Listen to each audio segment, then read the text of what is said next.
എങ്കിൽ ആളുകൾ ഒരു താജ്മഹൽ തന്നെ പണിയാറുണ്ട്. അതെന്താണെന്ന് വെച്ചാൽ മാവ് ദോശ തന്നെ കോരി ഒഴിച്ച് അമ്പിളിയമാനെ പോലെ പരത്തും. എന്നിട്ട് ഞാൻ പൊരിഞ്ഞു കഴിയുമ്പോൾ എന്നെ അങ്ങോട്ടും ഇങ്ങോട്ടും ഇട്ടൊരു പരുവമാണ്. എന്നിട്ട് നല്ല നീളത്തിൽ ചുണ്ടും.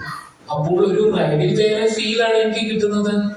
എന്നെ പലതരത്തിലുള്ള ചമ്മന്തിയും സാമ്പാറും ആളുകൾ രുചിച്ച് രുചിച്ച് കഴിക്കാൻ ഞാൻ പല പേരുകളിൽ അറിയപ്പെടുന്നു.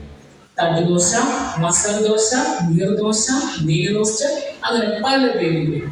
ഞാനൊരു തമിഴ്നാട്ടുകാരനായതുകൊണ്ട് തന്നെ ഉങ്ങൾക്കാக ഒരു കംസം ഡെഡിക്കേറ്റ് ഉണ്ട്. എൻജോയ്. ദോശ നല്ലൊരു ദോശ വേണോ, ദോശ തിന്നാൻ ആശയുണ്ടോ, ദോശ എന്നൊരു പേര് കേട്ടാൽ വായിലൂടെ കപ്പലൂടും. ദോശ തിന്നാൻ ആശയുണ്ടോ? നന്ദി, വണക്കം.